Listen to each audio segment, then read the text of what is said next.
नमस्कार दोस्तों, आज के ऑनलाइन क्लास में वेलकम। ठीक है, आज हम पढ़ेंगे, ठीक है, निरक्ष रेखा पर स्थित बिंदु पर वैद्युत क्षेत्र की तीव्रता। आज क्या पढ़ेंगे? वैद्युत क्षेत्र की तीव्रता, और किसके द्वारा? डायपोल के द्वारा। ठीक है, द्विध्रुव आघूर्ण के द्वारा। ठीक है, द्विध्रुव आघूर्ण के कारण हम किस तरह से वैद्युत क्षेत्र की तीव्रता के बारे में पता कर सकते हैं।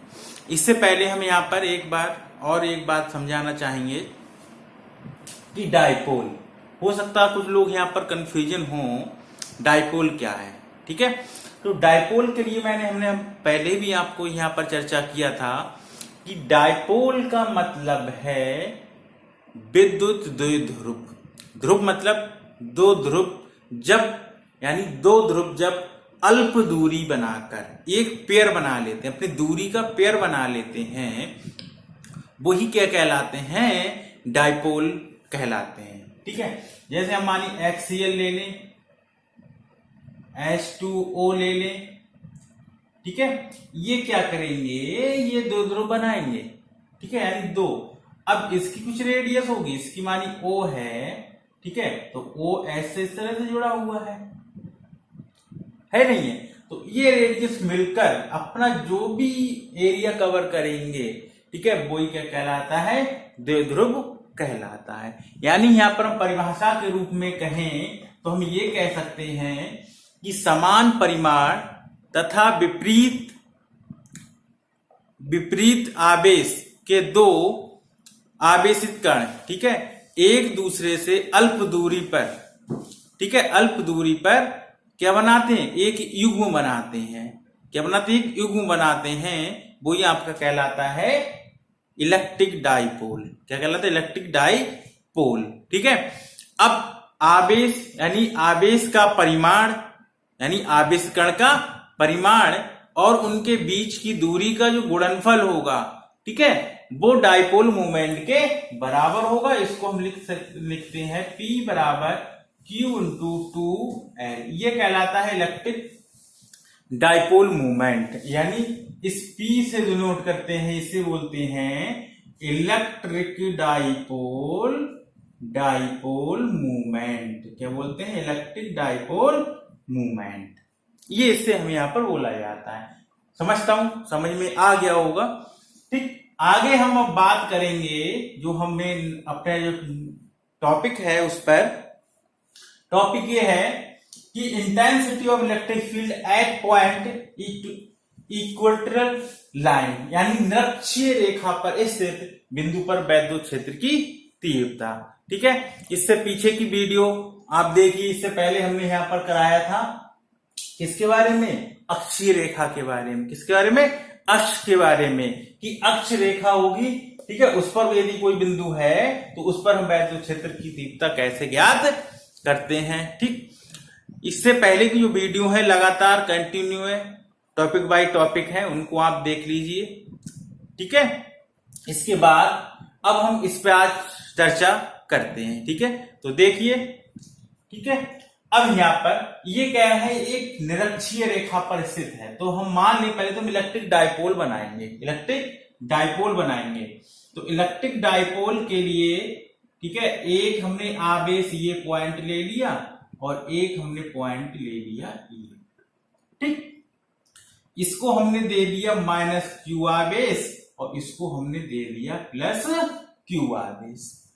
इसको हमने मान लिया A बिंदु और इसको हमने मान लिया B बिंदु।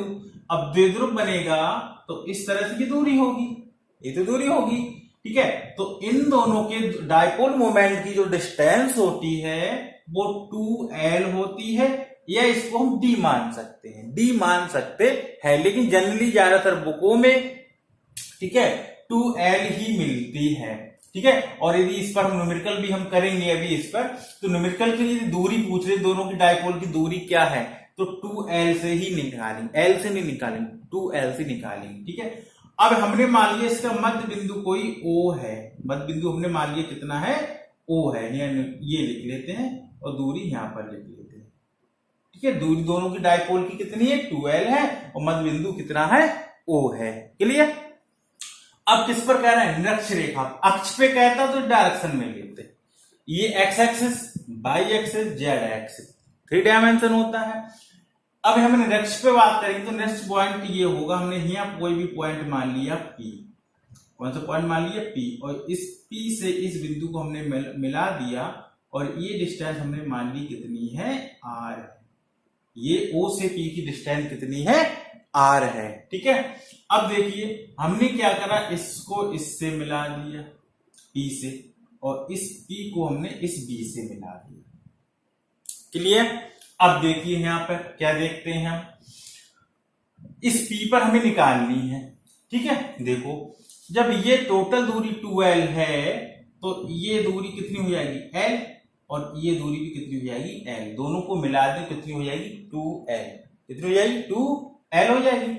अब देखो ये दूरी R है, ये L है, ये एंगल जो आपका है वो 90 डिग्री का बनना है, उधर भी एंगल जो बनेगा वो 90 डिग्री का बनेगा, क्लियर। हम मान लें ये कोण थीटा है, ये मान लें ये भी कोण थीटा है, मान लें, सपोज करें, ठीक है। तो थीटा के सामने हमेशा क्या होगा, लंब होगा, ठीक। जब ये लंब है तो ये कर्ण होगा, ठीक। अब यहां पर आप इसका मान यदि हम निकालें तो हमारे पास आधार भी है, ठीक है, लंब भी है, कर्ण निकाल सकते हैं। ये 90 डिग्री है और 90 डिग्री के सामने हमेशा कर्ण होता है, ये सब पाइथागोरस थ्योरम में अर्थ में आपने पढ़ा होगा, ठीक है। तभी हम यहाँ पर थोड़ा दे देते हैं, ठीक। तो यहाँ पर ये समकोण त्रिभुज बना रहा है, समकोण त्रिभुज का आधार दिया है, लंब दिया है, तो कर्ण हम निकाल लेते हैं। तो कर्ण बराबर हमारा होता है, यहाँ फार्मूला लिख देते हैं, कर्ण का स्क्वायर बराबर, ठीक है, आधार का स्क्वायर प्लस लंब का स्क्वायर, ये लिख लेते हैं, ठीक है, आधार का स्क्वायर प्लस लंब का स्क्वायर, या हम यहाँ पे ये भी लिख सकते हैं, लंब स्क्वायर प्लस आधार स्क्वायर प्लस आधार स्क्वायर, इससे कोई फर्क नहीं पड़ता, ठीक है। लेकिन डेरिवेशन जब करेंगे तो उसमें थोड़ी प्रॉब्लम आ सकती है, इसलिए हम यहाँ पर ले रहे हैं के स्क्वायर बराबर एल स्क्वायर प्लस ए स्क्वायर। यहाँ पर कहें तो ये के है, ये एल है और ये ए है, ठीक है, समझ में आ गया होगा, ठीक है। इसके लिखने की आवश्यकता नहीं है, बस बताया था कैसे होगा। अब इस पे यहाँ जैसे यहाँ पर समझ लो के स्क्वायर बराबर हमने लिखा L square plus R square, इसी को हम लिख सकते हैं under root L square plus R square, sorry आधार स्क्वायर, क्या लिख सकते हैं, आधार स्क्वायर लिख सकते हैं, ठीक, वो यहाँ पर हम लिखेंगे। अब देखो यहाँ पर हमने यहाँ पर मानी इस के की वैल्यू है, एल की जगह लंब की जगह क्या रखेंगे, आर का स्क्वायर, और आधार की जगह किसका लिखेंगे, एल का स्क्वायर, इस पर लगा देंगे अंडर रूट। इसका मतलब ये दूरी जो हमारी हो जाएगी, ये हो जाएगी R square plus L square. बात क्लियर हो गई होगी, ठीक है। अब देखिए यहाँ पे जब ये डिस्टेंस इतनी है तो मैं समझता हूं ये भी इतना ही होगा, क्योंकि ये सेम ही एंगल बना रहा है, ठीक है, और समान दूरी भी यही है, तो ये भी हमारे पास कितनी बनेगी, R square plus L square. यानी यहां पर हम कह सकते हैं, क्या कह सकते हैं बताओ, यानी एपी बराबर और बीपी बराबर under root R square plus L square, ये हमारे पास में है। बात क्लियर, ठीक। अब देखिए अब हम यहां पर निकालेंगे, ये यहां पर जरूर ध्यान से समझने की बात है, इस पर माइनस क्यू है, ठीक, इस पर प्लस क्यू है, ठीक है। अब जब इस पर प्लस क्यू है और बिंदु P पर हम निकालते हैं तो आपको पता है बिंदु P पर वैद्युत क्षेत्र की तीव्रता ज्ञात करने का फार्मूला हमने बताया था, ठीक है। इसके कारण निकालेंगे तो प्लस क्यू के कारण इस पर जो वैद्युत क्षेत्र की तीव्रता इधर होगी इस डायरेक्शन में होगी, इसको हम मान लिए कितना है, E1 है, कितना है, E1 है। यानी इसकी डायरेक्शन की बात करें तो किधर से होगी, B से P की हो, क्योंकि यहाँ पर एक बात फिर समझ लो, ठीक है, कि यहाँ पर जो वैद्युत बल रेखा है, ठीक है, वो किधर से जाती है, प्लस से माइनस की ओर जाती है, ये तो आपको कंफर्म है। यहाँ दोनों प्लस है लेकिन वैद्युत क्षेत्र की जो डायरेक्शन होगी, ठीक है, वो क्यू के कारण हो रही है, चार्ज यहाँ पर बस इतना ध्यान रखना है, क्यू के कारण हो रही तो डायरेक्शन बदलेगी, इस पर जो फोर्स लगेगा वो इसी डायरेक्शन में लगेगा, जो फोर्स लगेगा वो इसी डायरेक्शन में लगेगा, यानी बी से पी की ओर लगेगा फोर्स, ठीक है। जब फोर्स इधर लगेगा तो वैद्युत क्षेत्र की तीव्रता भी इधर ही उत्पन्न होगी, क्योंकि F बराबर हमारे पास जो हम फार्मूला निकालते हैं, E बराबर निकालते हैं क्यू वो F upon epsilon not, Q upon Q not, यानी क्यू आवेश है, यदि एफ निकालेंगे तो क्या होगा ई क्यू नॉट, एफ निकालेंगे लगने वाला बल तो ई क्यू नॉट के बराबर होगा। ठीक है, अब वैद्युत क्षेत्र की, ये तो हमारे पास वैद्युत क्षेत्र रहा, इसके कारण निकालते हैं तो फार्मूला ये आप जानते हो, ई बराबर 1/4πε0 क्यू अपॉन आर स्क्वायर, इसके ये हमने निकाला था फार्मूला, ये तो निकालते हैं। ठीक है, इसी में हमें रखना बस सारी वैल्यू। ठीक, समझ में आ गई होगी बात। तो इसकी डायरेक्शन हो गई। अब यहाँ पर देखिए माइनस क्यू के कारण होगी बिंदु पी पर, तो इसकी डायरेक्शन इस डायरेक्शन यानी E2 इधर हमारा इधर होगा। देखो E1 इधर है, ठीक है, ये थोड़ा मैं डार्क कर दे रहा हूं, E2 इधर है, E1 इधर है, तो इसका परिणामी वैद्युत क्षेत्र की तीव्रता यहाँ कहीं होगी। ठीक, और इन दोनों का एंगल जो बनना है वो 90 डिग्री का बनेगा। देखो ये कितने का बनेगा 90। ठीक है, जब मान लिया ये थीटा बना रहा, ये भी थीटा बना रहा, तो ये थीटा इस डायरेक्शन में बनाएगा, ये थीटा इस डायरेक्शन में बनाएगा। ठीक, जब ये थीटा इधर बना रहा तो ये हमारे पास क्या बनाएगा E1 cos थीटा बनाएगा। वेक्टर में आपने पढ़ा है, वेक्टर में हमने तुम्हें पढ़ाया था। ठीक है, जैसे हमारे पास ये क्षैतिज रेखा, ये बाई ये एक्स एक्सिस, ये बाई एक्सिस, यदि यू वेग से हम यहाँ पर कोई भी कंपोनेंट तोड़ते हैं, ये हमने फर्स्ट में पता है वेक्टर वाले चैप्टर में। ठीक है, तो इसके साथ ये थीटा बनाएगा तो ये टूटेगा यू कॉस थीटा में, और ये टूटेगा यू साइन थीटा में। किसमें टूटेगा यू कॉस थीटा में, ये टूटेगा यू साइन थीटा में।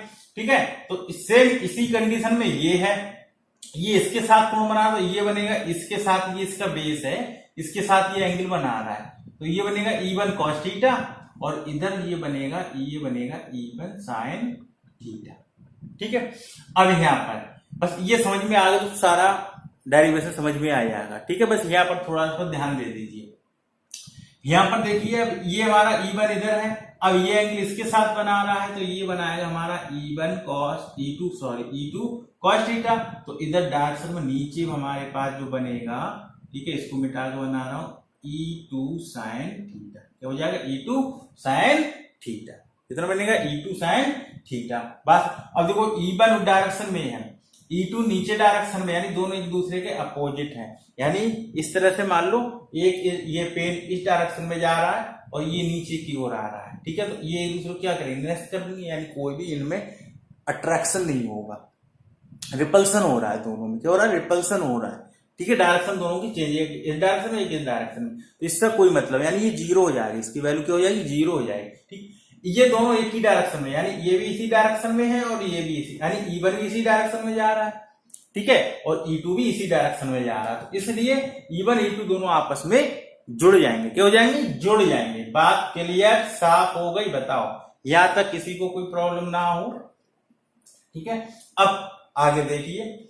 ठीक है, हमें निकालना बिंदु P पर परिणामी यानी E हमें निकालना, क्या निकालना है E की वैल्यू हमें निकालनी है। ठीक है, अब देखिए हमें यहाँ पर दूरी दोनों की समान है P पर, तो देखो दोनों का परिमाण क्या मिलेगा समान ही मिलेगा, यानी हम यहाँ पर कह सकते हैं, ठीक है, बिंदु P पर, ठीक है, किसके कारण प्लस Q के कारण, बिंदु P पर Q के कारण E बराबर 1/4πε0 Q अपॉन R स्क्वायर होता है। बेटा क्या होता है R स्क्वायर, तो ये अंडर रूट में, यहाँ पर ये E मिटा रहा हूं, यहाँ पे लिखना है मुझे, तो अंडर रूट में बेटा होगा ये कितना है दूरी, ये जो डिस्टेंस है इसकी R square plus L square का होल स्क्वायर। यदि हम यहाँ पर खोलें तो E1 बराबर यहाँ पर हम लिख सकते हैं 1/4πε0 Q अपॉन, ठीक है, R square plus L square. Under root हटाएंगे, स्क्वायर खोलेंगे, अंडर रूट हटाएंगे तो R square plus L square बचेगा बेटा। ठीक है, इसी प्रकार E2 भी यही मिलेगा हमें। इसी प्रकार बिंदु P पर, ठीक है, इसी प्रकार किस पर बिंदु P पर, ठीक है, मैं यहाँ लिख नहीं रहा हूं, समझा रहा हूं, बिंदु P पर प्लस माइनस Q, प्लस की जगह क्या कर देंगे माइनस Q के कारण। ठीक है, तो E2 भी हमें क्या मिलेगा 1/4πε0 Q upon R square plus L square हो जाएगा, ये भी स्क्वायर ही हो जाएगा। ठीक है, समझ में आ गई बात, बताओ क्लियर ना हुई हो तो यहाँ पर मैं आपको समझा देता हूँ, ठीक है, समझा देता हूँ इसी तरह से। इसी प्रकार इसमें भी हमें क्या करना है, बिंदु P पर -q के कारण, ठीक है, E2 मतलब E2 का मान, ठीक है, तो ये मिलेगा हमें, ये तो परिणामी हम बाद में निकालेंगे। तो E2 बराबर क्या मिलेगा, 1/4πε0 Q/√R² + L², यही हो जाएगा। तो E2 बराबर हम लिख सकते हैं 1/4πε0 Q/√, अंडर रूट नहीं आएगा, सॉरी, इसका होल स्क्वायर होगा, R² + L²। अब देखिए यहाँ पर ये E2 का मान और E1 का मान दोनों कैसा है, समान है। क्या है, समान है, ठीक है। अब देखो समान है तो ये तो विपरीत है, तो ये 0 बना देंगे, और E1 - E2 बराबर 0 हो जाएगा, तो ये बराबर जाके सब कट जाएंगे, 0 बन जाएंगे। लेकिन ये जुड़ जाएंगे आपस में, E1 cos θ, E2 cos θ जुड़ जाएंगे। यानी तो यहाँ पर परिणामी तीव्रता की बात करें तो जो परिणामी मान होगा इसका, यानी परिणामी तीव्रता जो होगी वो E बराबर क्या होगा, E1 + E2, E1 + E2 क्या हो जाएगी, E1 + E2। तो देखो E1, अब यहाँ पर देखो E1 E2 का मान दोनों का सेम क्या है, सेम है, तो हम यहाँ पर ये भी कह सकते हैं कि E1 बराबर किसके है, E2 के। E1 बराबर किसके है, E2 के। तो चाहे E1 का मान रख दें चाहे E2 का, तो हम यहाँ पर ये भी कह सकते हैं, या करके लिख दो E बराबर 2E1। अब परिणामी तीव्रता देखो यहाँ पर क्या है, cos θ है। परिणामी तीव्रता की बात करें तो E1 cos θ, E2 cos θ, ये तो होगा। यानी तो हम यहाँ पर स्टेप बढ़ाना चाहे तो स्टेप बढ़ा सकते हो, यानी ये स्टेप यहाँ पर ये बढ़ा लो, यहाँ लिख देते हैं आगे। इसी को लिख सकते हैं E1 cos θ + E2 cos θ, ये तो परिणामी तीव्रता होगी। अब E1 E2 आपस में कैसे हैं, बराबर है, तो ये लिख सकते हैं 2E1 cos θ, 2E1 cos θ। बात समझ में आ गई होगी, ठीक है, समझता हूं ऊपर का जब तक नोट कर लें आप, ठीक है, क्योंकि इसके बाद फिर हम अभी आगे इसमें और भी अभी आपको डिस्कस करते हैं, ठीक है। फटाफट तेजी से नोट करिए, कम ऑन, फास्ट, ठीक है, हो गया होगा, ठीक है। देखिए इसको यहां से हम इसको रेज कर रहे हैं, ठीक है, यहां से समझने की प्रयास करिए। यहां पर एक मान रख दे रहे हैं, ठीक है, क्योंकि ये वैल्यू हमें पुट करना पड़ेगी। यानी E1 बराबर किसके है, E2 के, और यही हमारे पास 1/4πε0 Q/R² + L², यही हमारे पास दोनों की वैल्यू यही है, E1 की भी E2 की भी, ठीक है। अब यहाँ पर हमें cos θ निकालना पड़ेगा, ठीक है। तो cos θ कहां से आएगा, cos θ बराबर क्या होता है, बताओ, cos θ बराबर क्या होता है, आधार बटे कण। cos θ बराबर क्या होता है, आधार बटे कण। तो आधार बेटा कितना है, L, और कण कितना है इसका, √R² + L²। ये बेटा यहाँ से हमें किसकी वैल्यू मिल गई, cos θ की वैल्यू। किसकी वैल्यू मिल गई, cos θ की वैल्यू। तो इसमें हम पूरी वैल्यू रख दें, तो E बराबर, यहाँ से देखना E वाला मैं यहाँ पर बता रहा हूं, तो E बराबर बेटा कितना हो जाएगा, 2, और E1 की जगह हम ये वैल्यू रखेंगे 1/4πε0 Q/R² + L²। अब cos θ की जगह बेटा ये वैल्यू रखेंगे L/√R² + L²।